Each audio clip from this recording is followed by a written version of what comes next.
My name is Mark Tallman, and I've worked with the Kansas Association of School Boards since 1990 as an advocate, a lobbyist, researcher, and writer. And I'm conducting this interview with Dr. Cynthia Lane on behalf of the Kansas Oral History Project, a not-for-profit corporation created for the purpose of interviewing former legislators and other significant leaders of state government, particularly those who have served from the 1960s through 2010. These interviews will be accessible to researchers, educators, and the public through the KOHP website, ksoralhistory.org, and also the Kansas Historical Society and the State Library. Transcriptions are made possible by generous donors. David Heineman is the videographer today. So the person we're talking with today has a wide range of experiences that we're going to explore, most notably beginning as an educator and then leading one of our state's largest districts, culminating as superintendent of the year, transitioning then to our State Board of Regents, serving as leader of the Governor's Education Council, and now, not retired, fully at least, is leading the state's blueprint for literacy. So I think we'll have a chance to talk about all of that, but an honor to talk to you, Dr. Lane. Why don't we begin by just a little, the requisite, tell us a little bit about yourself. Where did you grow up? What were some of those experiences, and what kind of led you both into education and then maybe ultimately to become a leader in education? Well, first of all, thank you for the opportunity to be here and have this conversation with you, Mark. So I grew up in southeast Kansas. I'm a lifelong Kansan, Parsons, Kansas in particular, and my family were small business owners at the time when I was growing up. My grandmother actually ran a small business for ladies' apparel, and my mother was a florist, and so I spent a lot of time modeling clothes and helping to decorate for weddings and things. And it was wonderful growing up with my siblings there. So an amazing experience as a kid, except for school. Really? I had wonderful teachers, but my favorite subject was recess. I tell people that all the time, and it's really true. I wanted to be outside playing, and I still, as an adult, much older, I prefer to be outside and enjoying life in Kansas. But I struggled to learn to read as a kid.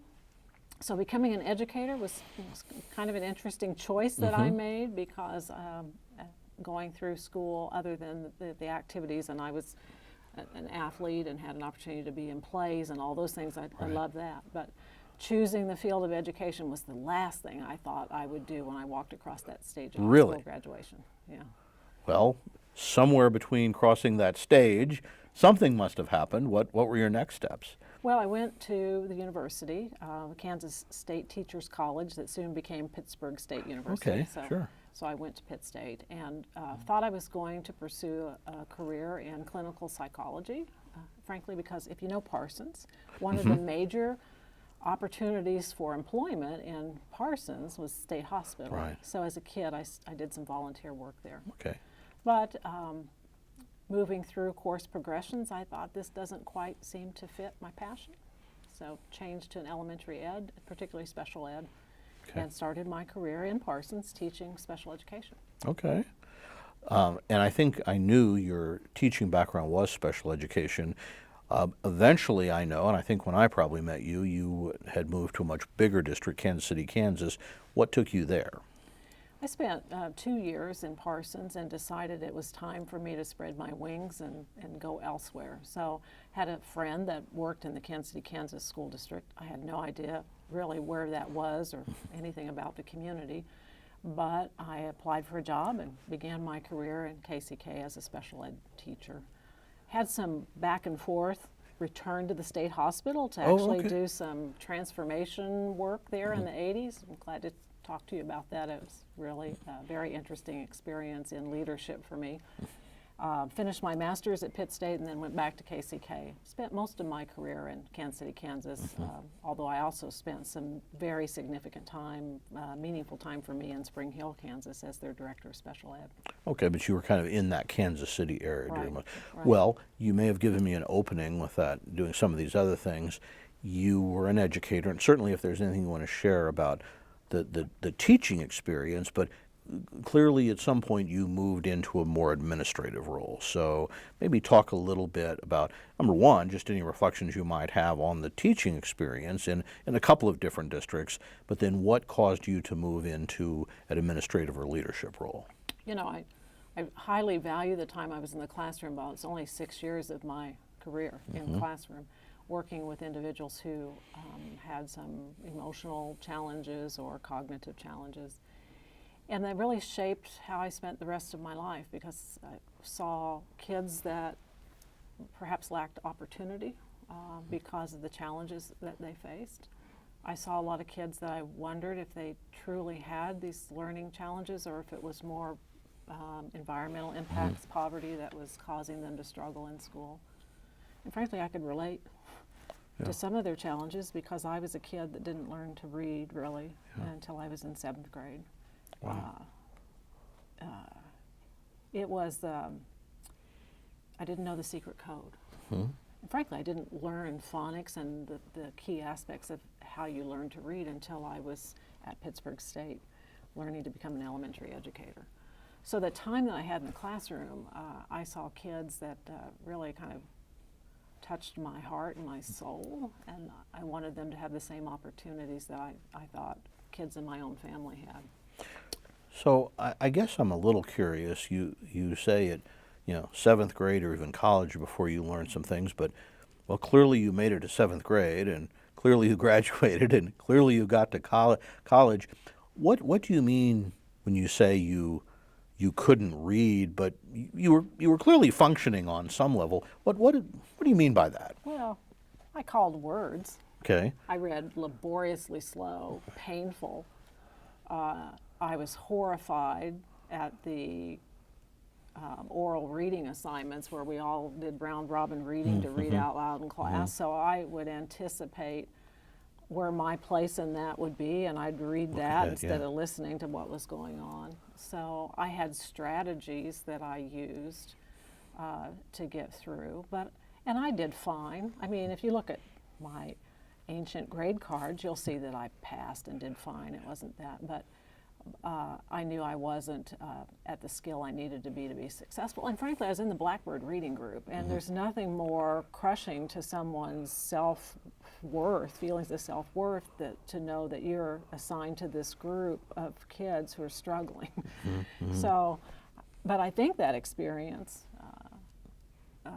well, I know that experience really shaped what I ended up doing as an educator, because I wanted to make sure that we see kids as opportunities, not as for their deficits, and we figure out a way to help every child move forward.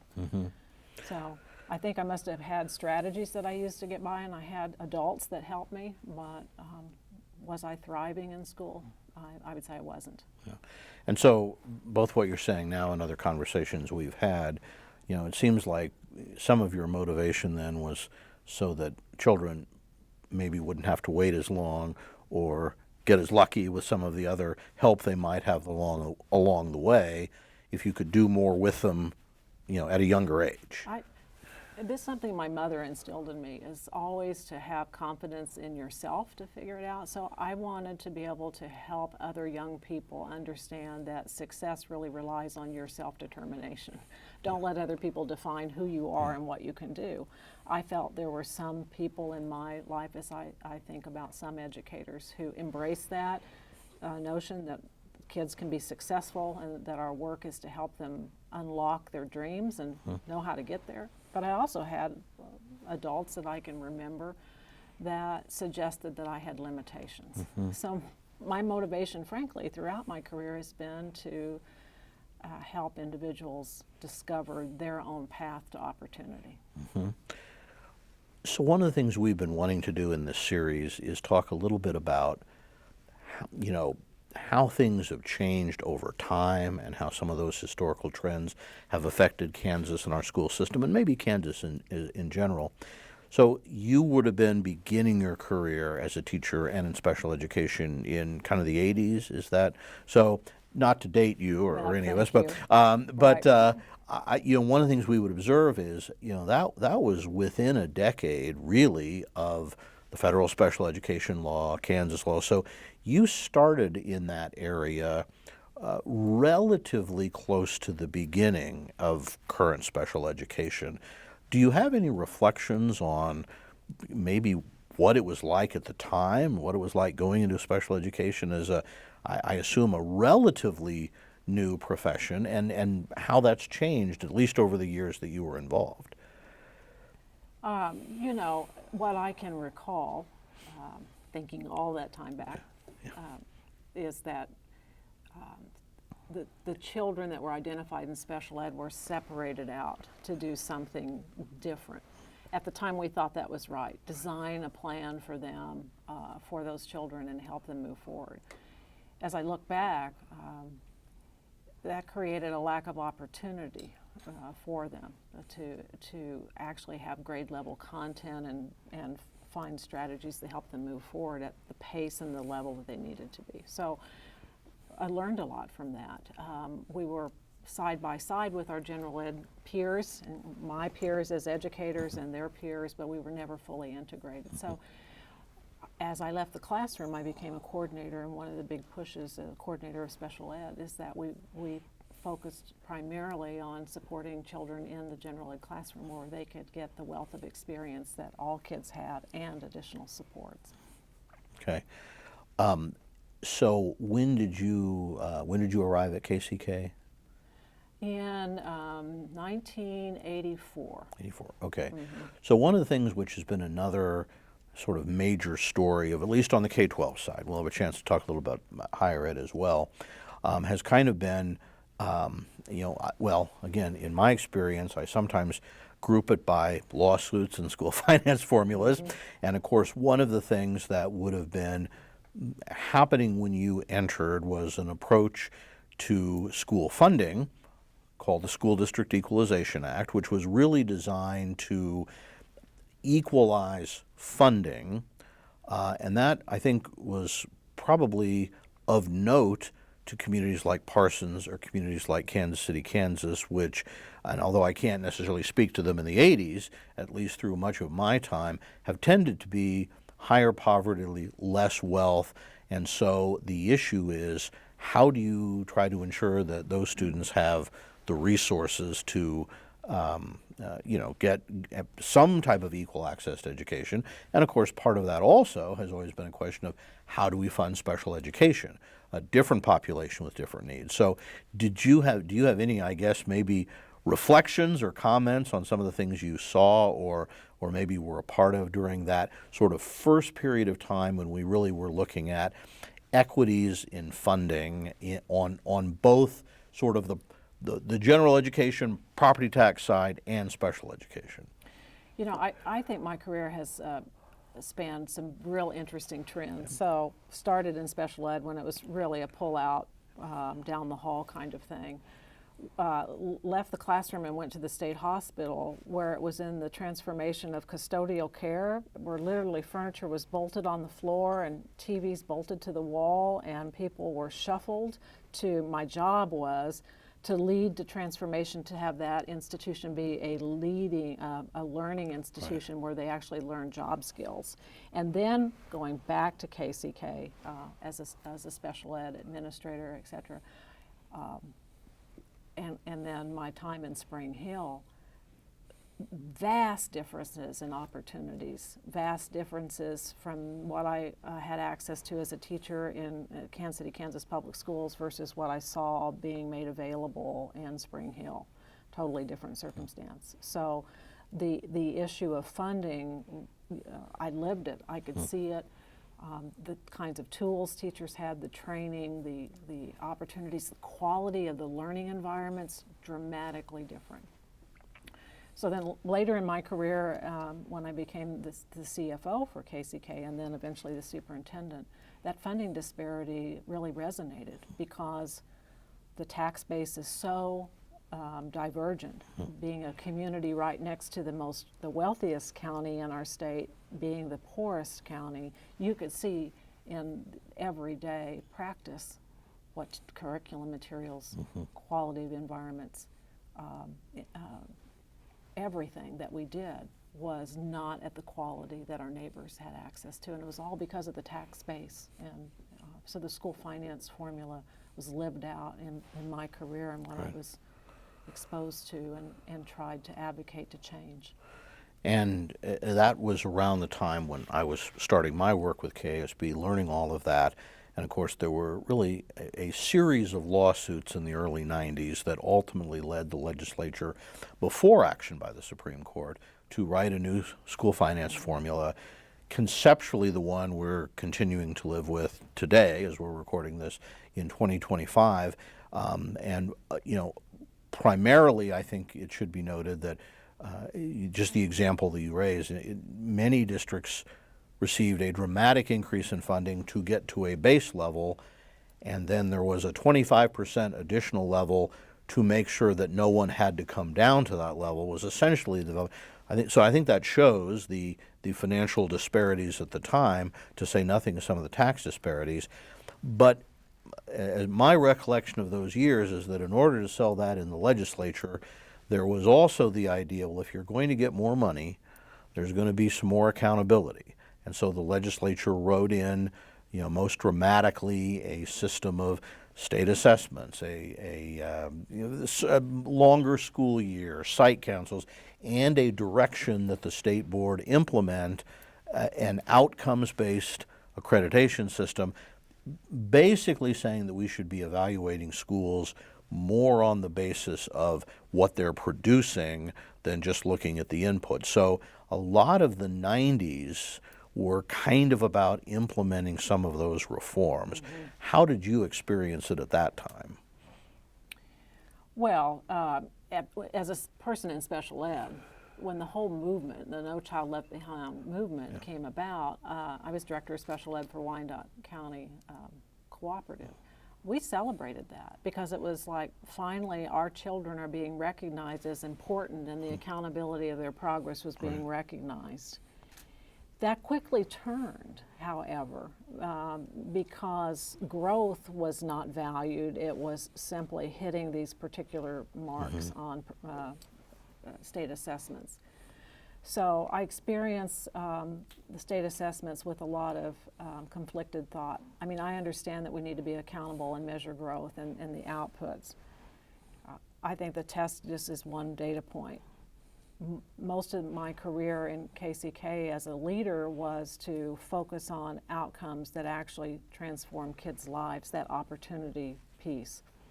So our focus was on improving academics, of course, and outcomes, but doing it in a way that allowed kids to open the door to community college and to technical college. And so I spent much of my time and career focused on the test scores are one data point, but can we get students on a career path toward their dreams, if you will, with a plan so that they know how to open doors beyond the high school experience. And so it was the push-pull, the understanding about the test accountability, the disappointment with the system that it started being punitive instead of looking at growth. The change from the test we're supposed to measure the quality of your curriculum to deciding to use them to judge whether children are progressing. All of those things were difficult. But trying to put those in a context of that's our reality, but how do we also ensure that kids understand that if they want to be an electrician, a plumber, a doctor, a lawyer, that these are the courses you take and these are the experiences that you need to have. We called that Diploma Plus. Graduate with your high school diploma plus a year of college or an industry recognized credential, because those things open doors for kids. A test score does not open a door, but it can close the door. And that is, and your work in that area, I would say, in many ways anticipated where the State Board of Education and Department of Education moved with the Kansas Can vision, because it was really an attempt to sort of, yes, you need to have an academic foundation, but valuing a wider range of maybe credentials, really looking at the idea that as our economy is changing, you need to make sure that students have at least high school, and in Many, many cases need more than that, so how do you prepare for that? And so I think, your district was really working on some of those things early on.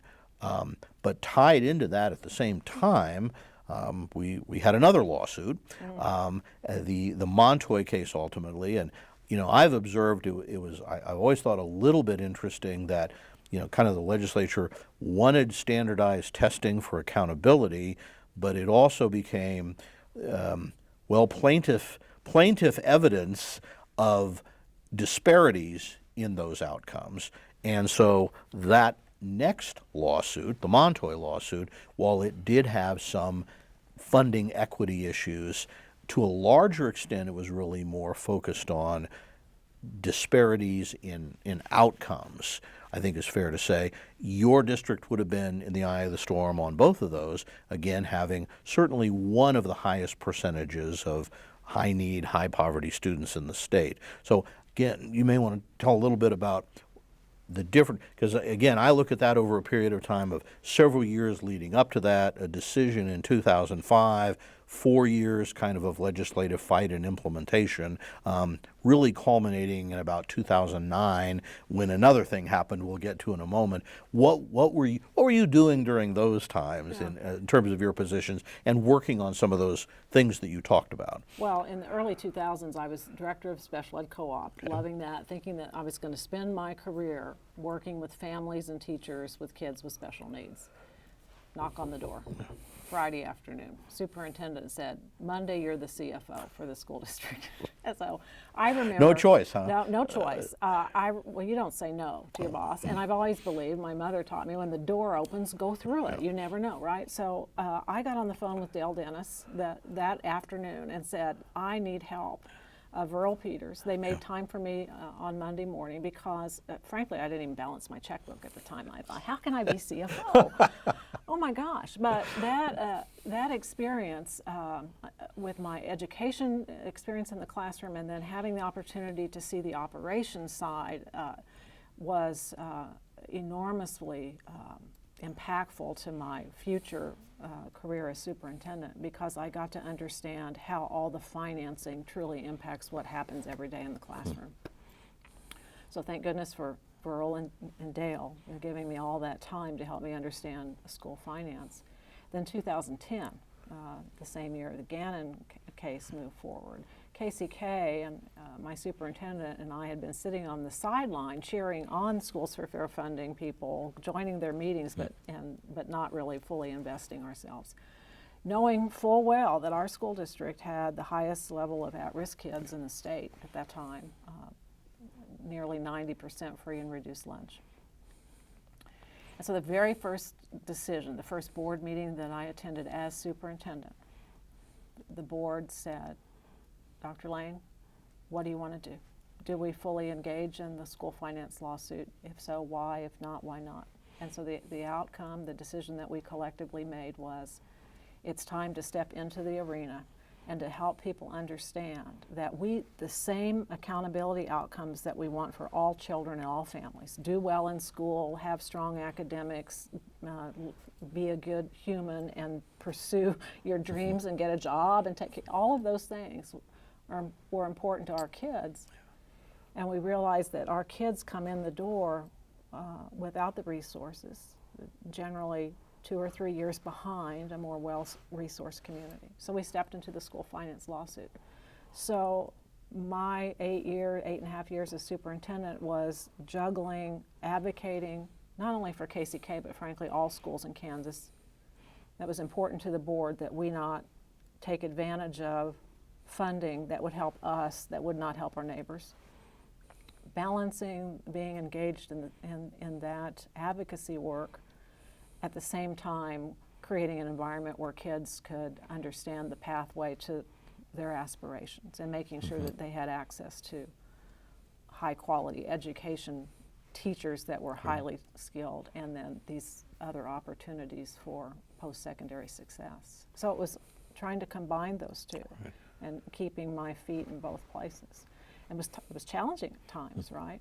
It was difficult to walk into the Capitol knowing that the positions you were taking were not well received. And so how could I explain why those were vital to my kids? At the same time, not letting the decisions that were made in the Capitol keep us from doing what we needed to. It was hard, very hard, but crucial.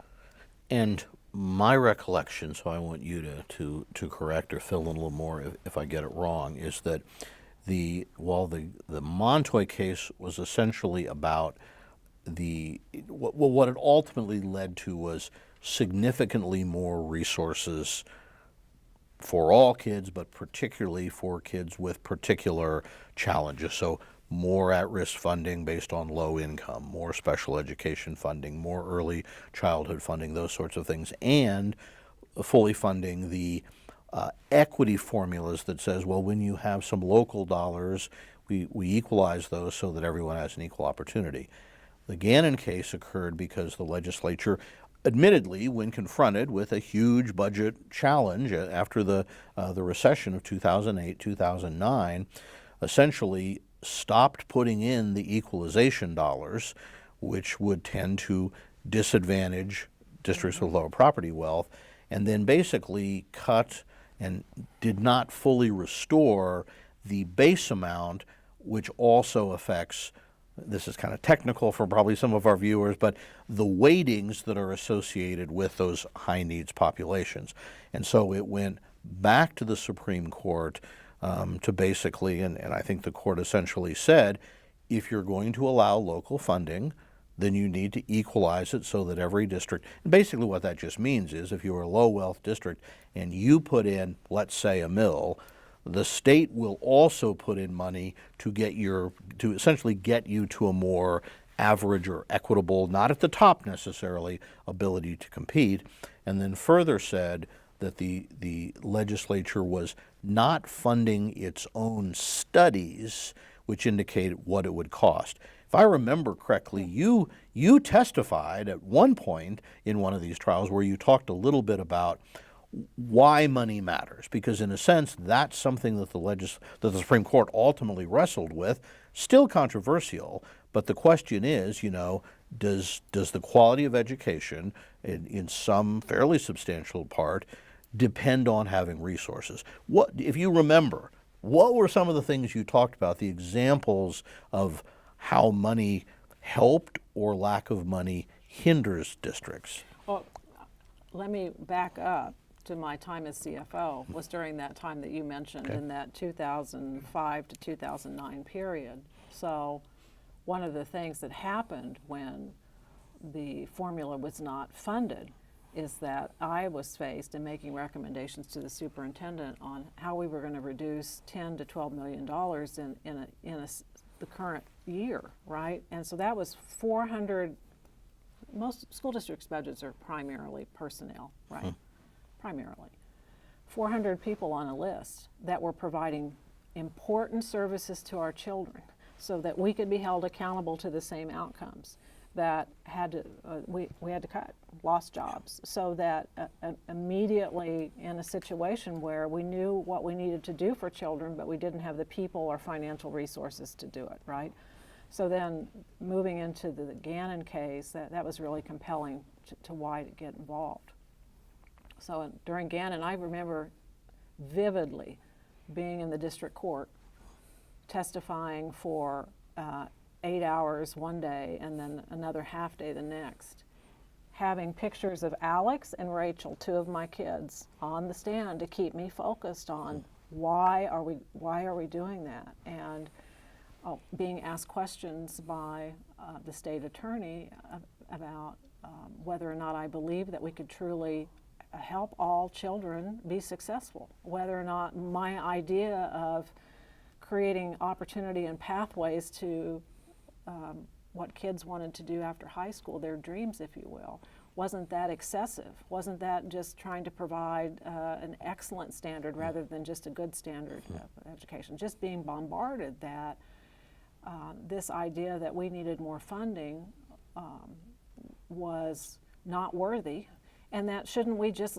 set some kids aside. I mean, literally, that attorney said to me, shouldn't we just set some kids aside? So I looked down at those two pictures, Mark, and just got infuriated and said to him, picked up a picture and said to him, if this was your kid, would that be your answer?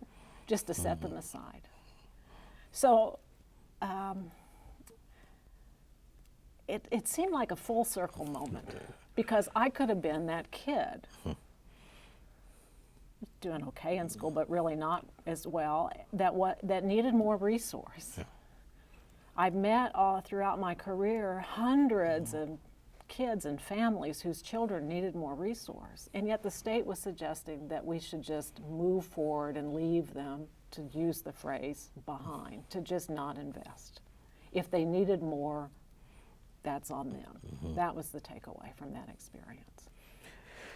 And I guess you could say, to an extent, the Supreme Court agreed with you, although they have, in their decision, would talk about, the state's obligation is not everything you want, but it's this idea of suitable or adequate. But part of that, I think, was them trying to say that the state itself has has commissioned studies on what it would take to get, again, not everyone to the highest level, but simply to bring all students to a level where many students are not at today. And ultimately that prevailed, but as we again sit here today, the legislature is still kind of arguing over some of those same issues. Ultimately, a decision was reached to phase in funding again under Gannon, which is what had happened under Montoy. And I don't know whether either you or I will be involved in, but as part of that, the legislature has sunset the school finance formula. In a few years, we'll try to look at it all the way again. But in the time we have, I also want to talk about some of the other things you've done. I want to move on to your work with the Board of Regents, your work with the Governor's Education Council, and some of the things you're doing today. But before we leave that, are there any other things about your work as superintendent that you want to comment on? That experience leading KCK School District was not one that I pursued, was one that I was encouraged to take. And that was probably, it was a gift. It truly was hard. It was hard work, but I had an extraordinary team and a board that was focused on creating opportunities for families. And it was a gift. And so, oftentimes when people ask me about it, they reflect on how hard it must have been. It was challenging, but so, I don't know, so impactful to me as a human being to have had the experience to support those kids and families and those teachers. Unbelievable experience. And also has me believing even strongly today that our legislators' intentions of holding school districts accountable is the right thing, but if they're only looking at state assessments, they're totally missing the mark on how to hold school districts accountable for ensuring that children graduate with strong academic skills on a pathway to a family supporting wage in a field that both the person wants, the student and the family, but also our state needs to move forward. As long as we are looking at a test score on a high stakes exam as the only measure of success, we are going to be disappointed. Well, it's interesting that the State Department has done some research, and they very clearly show that your score on a state assessment is a predictor of graduation rates, post-secondary success, but certainly not an absolute one. And so you can look at kids in our lowest level, and a lower percentage of them go on to success, but some still do, and some kids in the highest level don't have that success because the takeaway from them is you really do have to look at other measures and find something rather than a one-day, one-time test, what connects with that child. So again, I think some of that work very much helped where the state board is now. But talking about preparing kids, I think really does fit into the work I know what I think you've described that the Board of Regents is really about. So K-12 is really trying to get kids prepared for the world, but more and more that preparation is going to have to involve some type of work even more than high school. So what led you to the Board of Regents, and what were some of your either personal experiences there or the big issues the board was wrestling with? Before the Board of Regents was the Governor's Council. That's true. Okay, yeah, So, sorry. What led Whatever me to, step you what want to led take. me to both of those is Governor Kelly recognizing that I wasn't ready to just sit down. So, Retirement wasn't just or she, sitting around. She wasn't ready for me to just sit. So the focus of the Governor's Council was really an extension of thinking about how do we build a workforce, what does education need to do to build a workforce that really helps grow prosperity in Kansas. So we worked on things like work-based learning, which was similar to Diploma Plus, and policies around early childhood and those kinds of things, and trying to help the connection between what does business need, what can education do, and move that forward. So in that journey then, the opportunity came to be a regent, and again, Governor Kelly asking me if I was interested. And I thought that if I could add value, trying to build a bridge, if you will, between the K-12 system and the higher ed system, again, that's a way to create pathways of opportunity for individuals. So serving as a regent, I told myself every day my role is to be the voice to make sure that we are expanding opportunity for individuals. So the Board of Regents is focused on three things, really: helping families, supporting businesses, and growing economic prosperity, being involved in that. And so see, those kinds of things just seem to fit nicely into my life's work, I think. And I really enjoyed that, enjoyed being part of what the board was grappling with. So the board that I worked with, and the current board, is very focused on student success. So what does it mean to be successful? How do we make sure we're offering programs that lead to quality jobs? How do we create more and more opportunities for not just those who traditionally go to college, but those who don't see college or universities as access? So it really is a lot about access, about success, about supporting the college students when they're in the universities to make sure they complete and that they have a degree that actually will open doors for them. So that was the work. And in some of the conversations we've had in the past, I think you and the board have tried to tackle that, both in terms of things like academic preparation, counseling, but also recognizing cost issues. And one of the things that I think has really been a trend that, again, I think goes back to some of the things your district was a leader in, but really emphasizing allowing students to take courses, college courses, while they're still in high school. Some of that supported by, now I'm going to forget the number, but the Senate bill passed under Governor Brownback on expanding CTE programs and access. But you've been even working on trying to make sure that students who are interested in a traditional academic track have the opportunity to take courses in high school. So that seems to have been a high priority. How are we moving on that? A very high priority. Senate Bill 155, maybe? I don't know. Yeah, I think that's right. Rusty there. Great success, and creating opportunities for more and more students to take concurrent classes or dual enrollment. And if you look at the data, those opportunities are there, but again, not for everyone, and not for every demographic, and certainly our rural kids have less access. So how are we doing on that? Well, this year, the current board is focused on the first 15, trying to find a way to ensure that all students have access to at least the first 15 courses, first 15 hours of courses. It was not funded during this session, at least it hasn't been to this date. So it's an opportunity to keep advocating for why a credential beyond a high school diploma is important and why we should be investing in that. Right. So the board hasn't given up, but they haven't had the success that they currently have wanted to. But they'll keep going at it, I'm sure.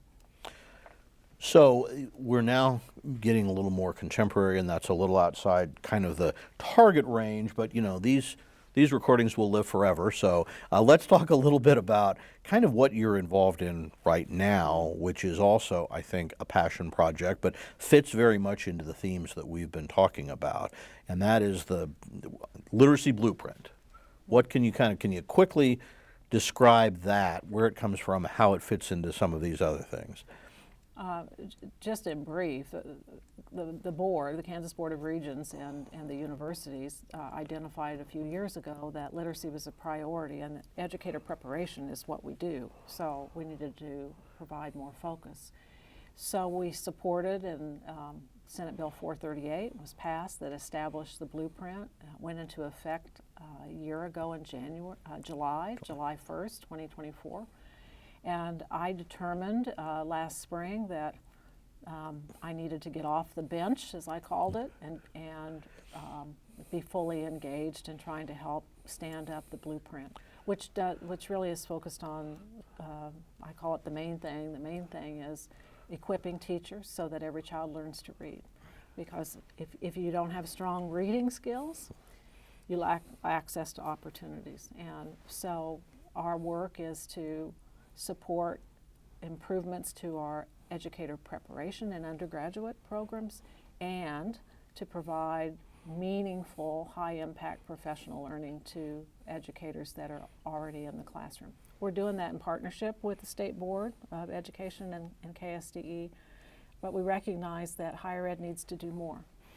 And so a lot of focus on how do we help build skills of teachers so that every child has what they need. You know, again, having 30-some years of watching this, I think what's been interesting about the issue around literacy is the challenge of getting our big systems to work together, you know, because we tend to bifurcate, probably in most states, certainly in Kansas, higher ed under the Board of Regents, K-12 under the State Board of Education, under local school boards, and yet, you know, it is higher ed that produces the teachers that have to work there, you know, and the challenge of kind of getting the systems to agree on priorities and then what each can do to support the other is a challenge, as it would be with any system. But this issue around literacy, which really goes back to some work on dyslexia, several years ago in the legislature, where the legislature was trying to support efforts to improve reading for that group, and I think increasingly have learned those lessons, or the best way to help those readers really can help everyone learning how to read. Mm-hmm. And so there has been this push that you've been a part of, and that really is where you're at now, is continuing to see how do we implement it, not just structurally, but I think you've used the term as a movement, almost, that everyone has to be a part of, right? It's not something that just higher education or the Board of Regents or even the school systems can do. You really need full community buy-in.